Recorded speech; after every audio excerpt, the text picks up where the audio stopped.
Hello everyone, welcome to Nerd Goblin Art. I'm Lula. It is Froggy Fry, yay! And it's also still the 13 days of Halloween challenge. So there's only one thing for us to do. Let's go play.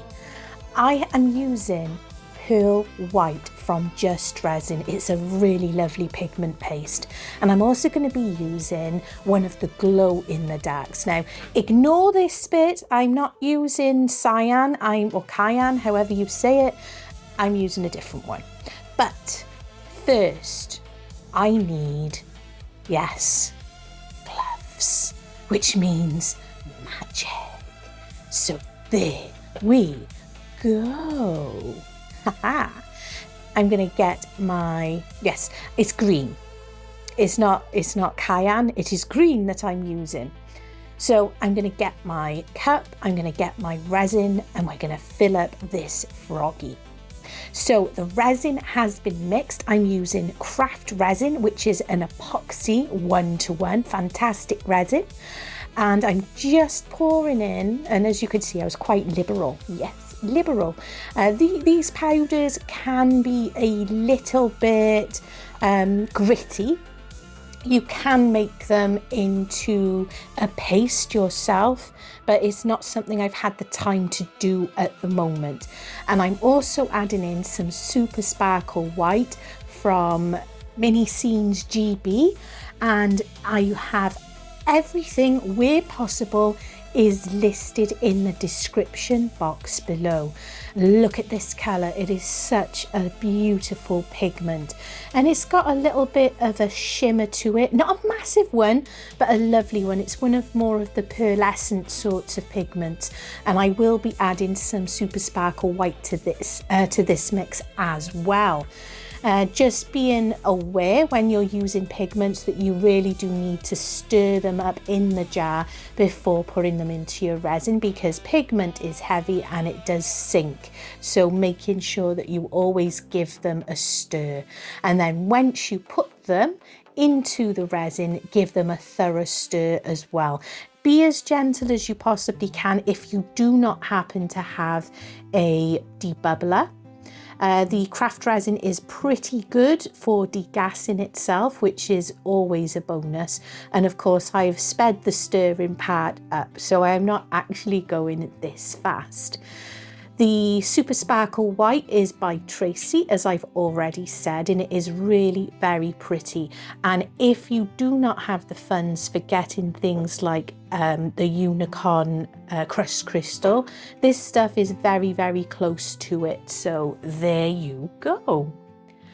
So I'm giving this a good mix in, and I was just double checking that it does work. So what I'll be doing is popping both these into my debubbler. And I'm going to be doing a kind of a pour with them. I'm not doing anything like marbling, I'm just pouring them in together. I'm aware that I want my frog to look kind of cool in the daytime as well as in the nighttime, because this stuff does glow very well. So it's been in the debubbler, and I'm just spraying some of my isopropyl alcohol, and in it goes. And I'm just doing the pour just like this. I don't know what this technique is, but I like doing it. But there you are. It takes a little bit of practice as well, because if you're unpracticed, it can go everywhere. I'm also using my G3 today. This is from Resiners. It is the new curing machine that's recently been released, and I've been using it since it was sent to me back in its release in August, and I must say I'm really enjoying using it, and I do recommend it. The G3 has 2 settings, so you can do it on a flat, you can do it on a tall, which means you can have it turned like I have to fit things like your froggies and skulls in, and it also has a built-in UV light, which is absolutely ideal if you have any issues with space. So it's a really good machine, so check that out in the description below.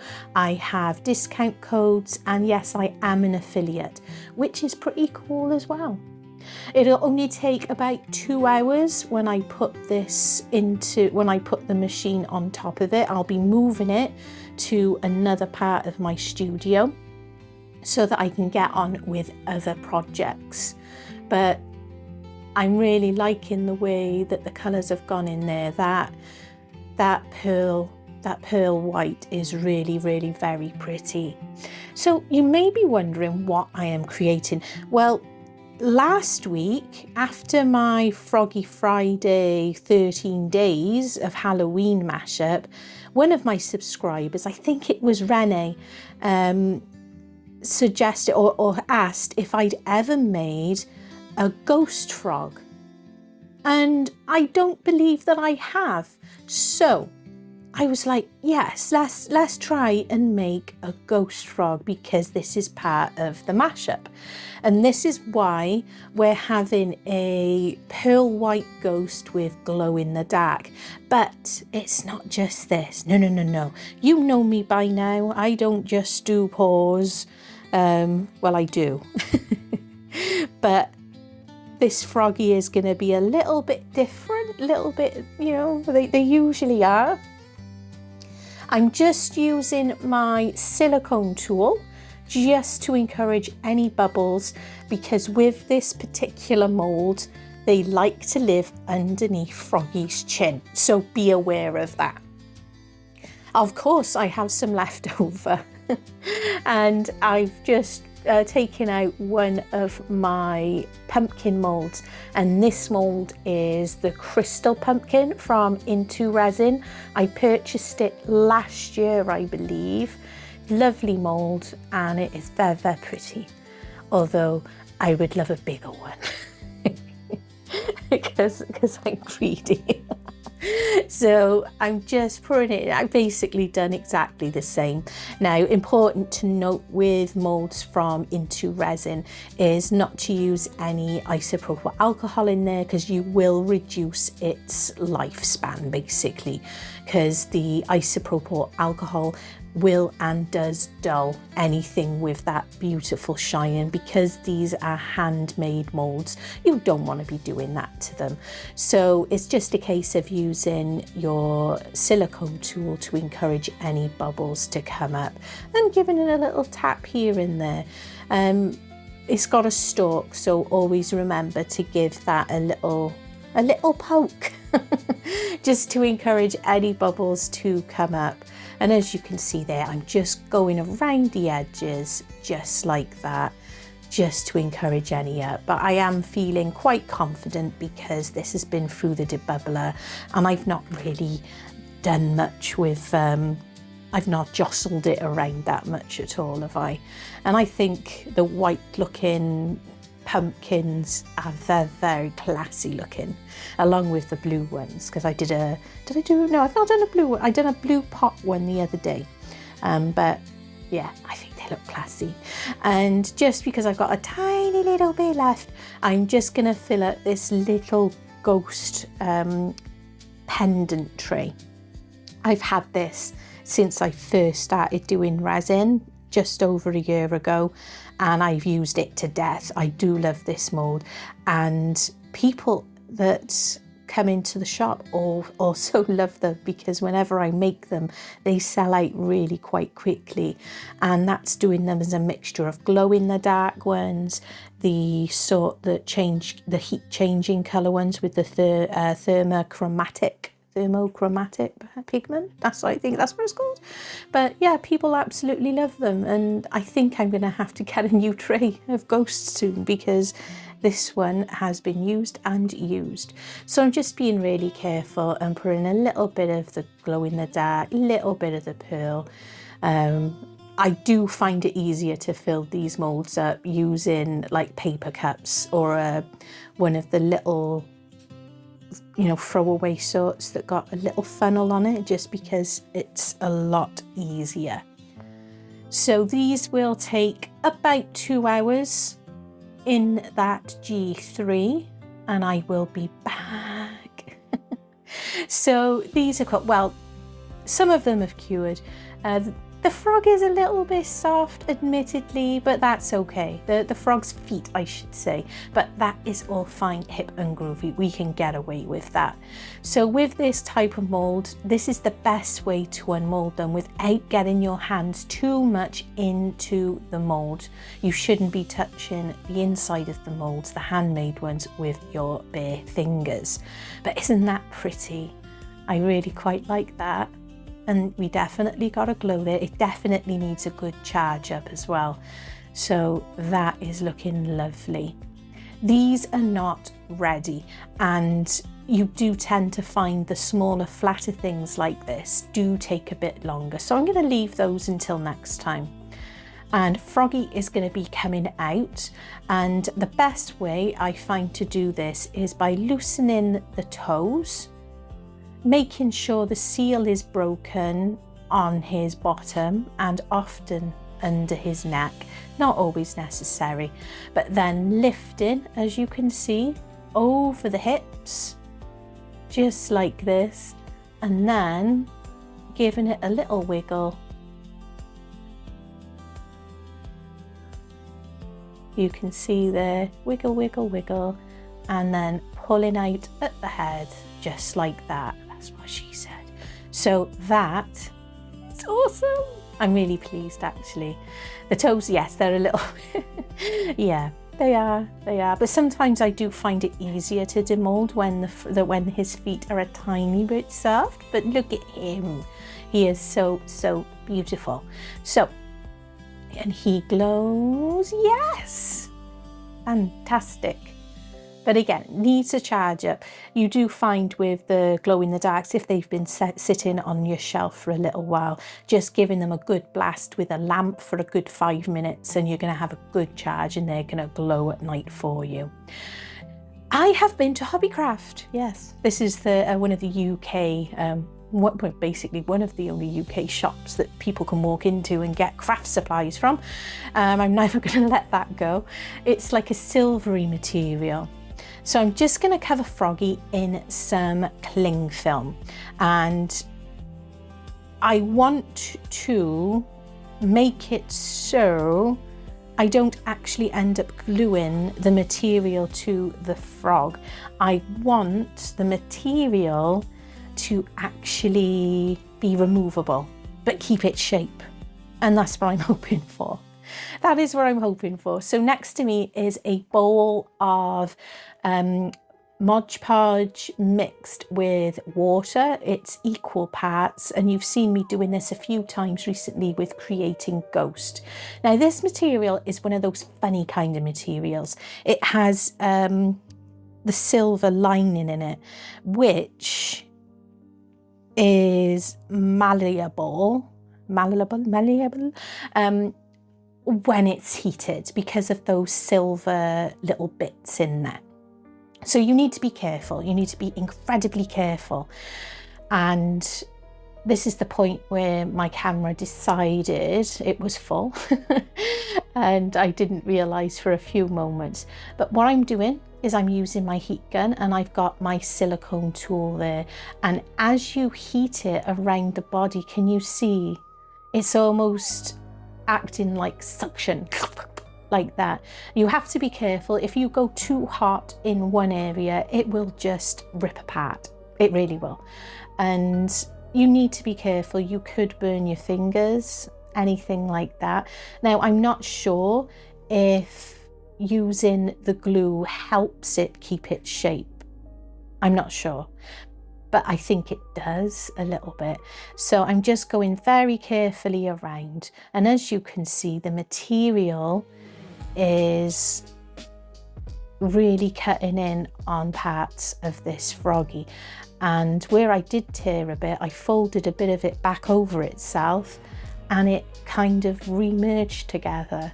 Yeah, I don't know the name of the material. I'm not a material type person. I'm not seamstress or anything like that, but I think you can find this stuff in most places, and if it has like the little silver flexes inside of it, it's gonna do this. But yeah, it's kind of fun as well. It's quite enjoyable. But of course, always make sure that you are in a well ventilated space, and you watch your fingers, and that is why I am using a silicone tool rather than my actual hands. It doesn't stay hot for long, so you can basically move the heat away and start touching it, and it doesn't cause any burns whatsoever. So there we go. I've got the shape, and I'm going to peel it off. I'm going to save that bit for the last bit, because there's not always a massive reveal, is there? So, well, my Rupert the Bear gang and my Froggos and Dragon and Cat, well, look at them all, that's my little audience. And while they all watch on, I'm just using a craft knife to very carefully make the shape where his eyes are. It wasn't worth me doing it beforehand because I thought that the material could possibly move a little bit. So I opted to do it afterwards. It's just a case of being careful. And you know me, I'm a liability. I am a liability. So I do really need to concentrate when I'm using things like craft knives.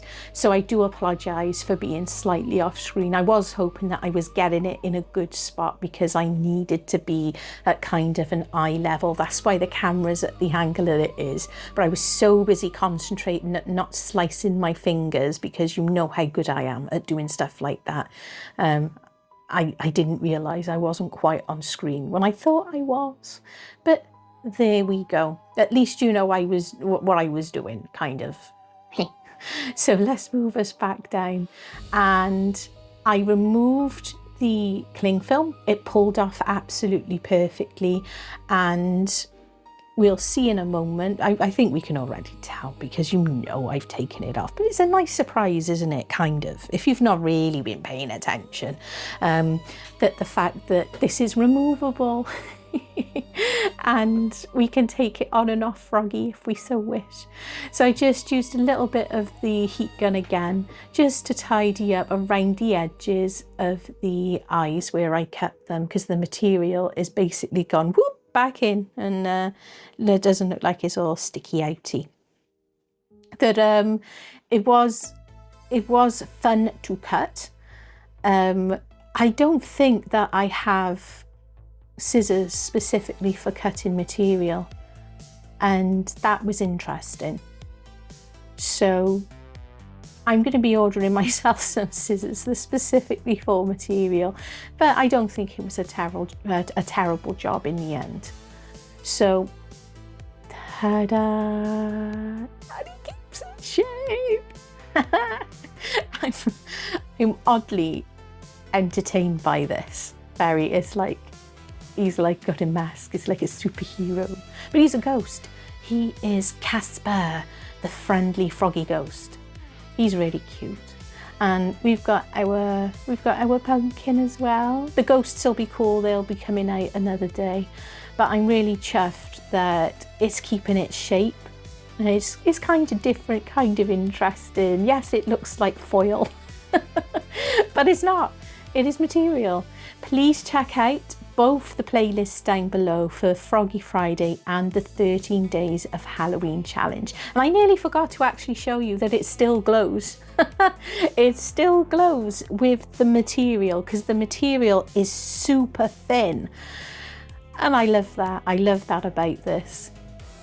How funky cool is that?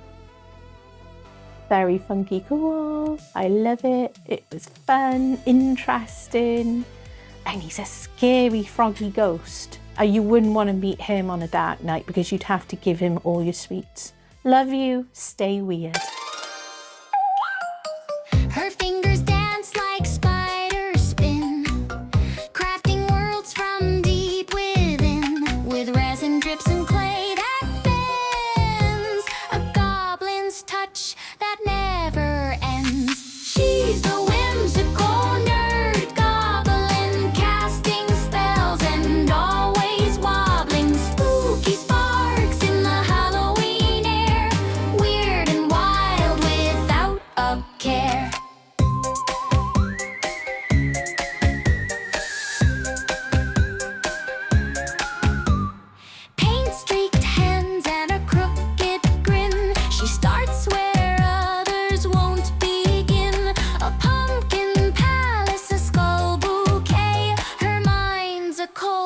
night and day. She whispers